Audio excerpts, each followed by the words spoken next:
Punya kendaraan sendiri, apalagi motor, sebenarnya ada ritual wajib yang sering banget diabaikan sama orang, yaitu perawatan rutin. Ya, emang sih, kadang rasanya ribet karena harus nyempetin waktu ke bengkel, keluar uang lagi, belum antre segala macam. Tapi di sisi lain, itu semua ada gunanya juga biar motor tetap enak dipakai, gak gampang rewel dan umur pakainya bisa lebih panjang. Nah, dulu zaman-zaman anak kuliahan di tahun 2005, kebanyakan motor yang dipakai itu adalah Supra X125. Ya, motor ini benar-benar motor tempur saat itu. Karena tanpa perlu diservis sekalipun masih bisa jalan. Dan singkatnya, motor ini adalah motor badak. Jika sudah melihat kondisi seperti ini, maka satu hal yang pasti adalah malas servis motor. Buat sekedar ganti oli aja, nunggu ada niat dulu. Kalau nggak ada niatnya, ya paling bisa ganti oli sekitar 6 bulan atau 1 tahun sekali baru ganti oli. Itu pun pas ganti olinya udah tinggal setengah gelas. Meskipun jarang dirawat, herannya motor ini masih sehat-sehat aja. Bahkan kalau ada momen dorong motor, itu pun bukan karena mogok, tapi karena rantai putus, kehabisan bensin atau bannya bocor. Namun di balik itu, semua bukan berarti motor yang sering diservis akan awet selamanya. Akhir-akhir ini kita pasti sering melihat atau mungkin mengalami, yang dimana sebelum motor diservis di bengkel, motornya masih sehat walafiat tanpa ada kendala. Namun menariknya, ketika motor udah rutin servis dengan maintenance ini itu, kayak ganti oli rutin, setel rantai, ganti aki, bahkan sampai setel klep sekalipun, dalam jangka waktu yang tidak lama, motor tersebut pasti akan mengalami trouble lagi. Nah, melihat fenomena ini, kita pasti penasaran. Benarkah terlalu sering servis malah nggak bikin motor lebih awet? Kalau ngomongin soal ngerawat motor, sebenarnya yang paling penting itu tahu dulu apa aja yang masuk kategori perawatan dasar. Ya, yang paling sering dibahas tentu urusan oli, karena ini ibarat darahnya mesin. Karena kalau kondisinya jelek atau telat diganti, dampaknya bisa langsung kerasa atau malah muncul belakangan dalam bentuk kerusakan yang lebih parah. Normalnya untuk menggantikan oli itu di setiap 2000 sampai 3000 km atau dalam jangka waktu itu setiap 2 sampai 3 bulan sekali. Nah, kalau kebiasaan ini diabaikan, risiko komponen mesin cepat aus bahkan sampai rusak berat itu besar banget. Jadi soal oli, prinsipnya bukan makin jarang makin hemat, justru kebalikannya, yaitu makin dulu ganti-ganti, ya biasanya mesinnya jadi lebih awet. Selain itu, perawatan motor juga mencakup hal-hal lain seperti penyetelan mesin biar tetap halus, bersihin bagian throttle body, ngecek dan ganti kapas rem kalau udah tipis, sampai mengganti spare part yang mulai aus. Intinya, semua itu adalah fondasi biar motor tetap nyaman dipakai. Tapi, mengapa motor yang rajin perawatannya justru malah lebih rewel? Ya, sebenarnya sumbernya itu ada di komponen-komponen tertentu, salah satunya throttle body. Bagian ini bukan sekedar jalur udara biasa, karena di dalamnya ada lapisan pelindung khusus, sensor TPS, sampai pengatur idle yang dari pabrik sudah disetel dengan presisi. Nah, kalau terlalu sering dibongkar dan dibersihkan tanpa alasan yang jelas, lapisan tersebut bisa terkikis pelan-pelan, dan sistem elektronik motor jadi kehilangan batapan awal yang seharusnya. Bahkan yang menarik, banyak orang langsung menuduh throttle body sebagai biang keok setiap kali motor terasa kurang responsif atau muncul gejala berebut. Semisal, pas kalian datang ke bengkel, seringnya mekanik akan langsung menawarkan atau bahkan otomatis membersihkan throttle body terlebih dahulu, apalagi kalau ada keluhan di performanya. Padahal kalau tindakan ini dilakukan terlalu sering tanpa kebutuhan yang jelas, justru bisa bikin masalah baru. Lapisan pelindung yang ada di dalam komponen itu lama-lama bisa terkikis, dan akibatnya sistem pengaturan mesin jadi nggak seakurat sebelumnya. Inilah salah satu alasan kenapa ada motor yang terasa makin bermasalah meskipun pemiliknya rajin servis. Lalu di momen dan kapan waktunya TB itu wajib dibersihkan.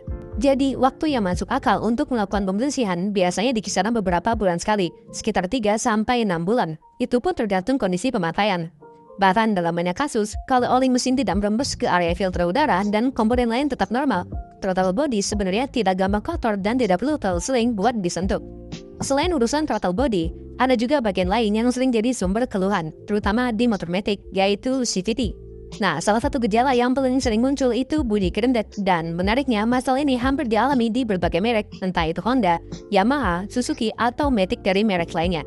Ketika bunyi itu muncul, biasanya solusi yang dilakukan adalah membongkar bagian CVT, membersihkan debu dan kotoran yang menumpuk, lalu mengampas kampas ganda supaya cengkramannya balik lagi dan tidak selip.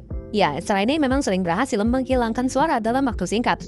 Nah, masalahnya, kalau cara seperti ini terlalu sering dilakukan, justru komponen di dalamnya bisa lebih cepat aus. Nah, akibatnya, bunyi yang tadinya hilang bisa muncul lagi dalam beberapa minggu. Bahkan kadang lebih parah dan mulai disertai suara lain seperti decitan. Tapi kenapa bisa hal ini bisa sampai kejadian? Ya, kalau dilihat secara teori, bongkar dan bersihin CVT sesering mungkin sebenarnya bukan masalah yang besar. Paling efek yang terasa cuma di baut-baut yang jadi lebih cepat haus karena sering dibuka pasang. Tapi yang jauh lebih penting justru faktor orang yang mengerjakannya. Karena kalau teknisinya kurang teliti dan caranya salah, ya amsyong udah. Selain itu, ada juga urusan setelan klet yang sering dikaitkan dengan konsumsi bensin. Banyak orang baru kepikiran setelan klet ketika motor mulai terasa lebih boros atau performanya yang mulai menurun. Padahal celah klep yang terlalu sempit ataupun terlalu longgar memang bisa bikin proses pembakaran nggak optimal. Nah, kalau kita merunut dari buku panduan pabrikan seperti Honda misalnya, penilaian ini disarankan dalam interval tertentu, misalnya di sekitar 2000 km.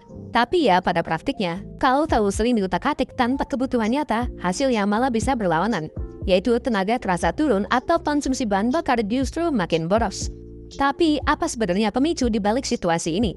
Ya, kalau dipikir-pikir, akar masalahnya seringkali bukan di komponennya, tapi di campur tangan manusianya itu sendiri. Begitu sistem mekanis disentuh dan diubah, selalu ada kemungkinan meleset sekecil apapun itu.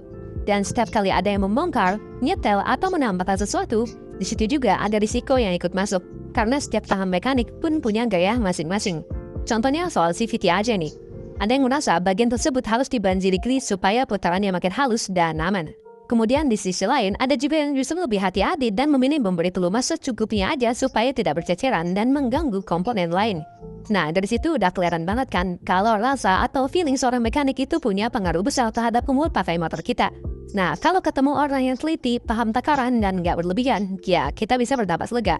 Tapi kalau sebaliknya, motor yang tadinya baik-baik aja malah bisa jadi rusak begitu keluar dari bengkel. Kemudian, kesalahan saat pasang kembali komponen juga jadi salah satu penyebab kenapa ada motor yang justru makin rewel padahal sering masuk bengkel. Nah, proses bongkar pasang itu kelihatannya sepele sih, tapi sebenarnya butuh ketelitian tinggi.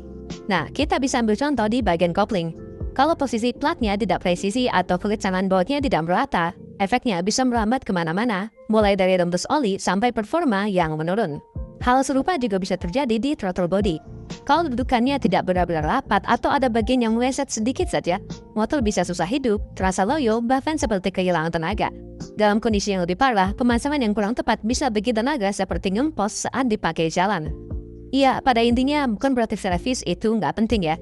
Justru tetap perlu supaya kondisi motor terjaga. Tapi semuanya ada porsinya. Kalau terlalu sering dibongkar tanpa alasan kuat, apalagi dikerjakan dengan pendekatan yang lebih banyak mengandalkan perkiraan daripada prosedur yang presisi, risiko masalah baru bisa ikutan muncul. Itulah kenapa kadang ada motor yang jarang masuk bengkel tapi tetap terasa sehat-sehat aja. Bukan karena perawatannya diabaikan, melainkan karena komponen di dalamnya tetap bekerja sesuai standar pabrik tanpa banyak gangguan. Jadi ya, daripada bolak-balik ke bengkel untuk hal-hal yang sebenarnya belum perlu, pendekatan yang lebih masuk akal justru fokus ke perawatan dasarnya aja dulu. Dan dari semua komponennya ada, oli itu bisa dibilang faktor yang paling menentukan. Selama kualitas oli masih bagus dan penggantiannya rutin, biasanya kondisi mesin juga ikut terjaga. Dan dampaknya pun sangat berantai. Yang dimana bagian seperti throttle body jadi tidak cepat kotor, setelah lap cenderung stabil lebih lama dan komponen lain pun tidak gampang haus. Nah, hal ini bisa terjadi karena seluruh bagian dalam mesin bekerja dengan gesekan yang sudah diamankan oleh pelumasan yang baik. Karena ketika pelumasan optimal, panas berlebih bisa ditekan, permukaan logam tidak cepat terkikis, dan mesin tidak sampai mengalami kekurangan zat aditif dari oli itu. Makanya perhatian utama itu sebaiknya diarahkan ke olinya dulu. Selama jadwal penggantiannya terjaga dan kualitasnya jelas, kalian sebenarnya sudah mencegah banyak potensi masalah sejak awal, termasuk risiko pakai oli abal-abal yang bisa bikin mesin cepat rusak. Oli yang rutin diganti juga membuat endapan kotoran atau sludge sulit terbentuk di dalam mesin. Karena begitu bagian dalam mesin tetap bersih, efeknya ikut terasa ke komponen lain karena sirkulasi pelumasan berjalan normal dan tidak membawa residu yang berbahaya. Kemudian kalau kondisi internal mesin sehat, biasanya sistem lain juga ikut lebih awet, kecuali untuk area tertentu seperti CVT di motor matic yang memang mekanismenya berbeda karena lebih banyak terpapar debu dari luar. Jadi logikanya itu sederhana banget. Semakin jarang mesin mengalami gangguan atau bongkar pasang yang tidak perlu, ya semakin besar peluang motor ini akan awet meskipun jarang diservis. Nah, kalau kalian gimana nih tanggapannya? Tulis pendapat kamu di kolom komentar dan jangan lupa subscribe untuk konten motor lainnya.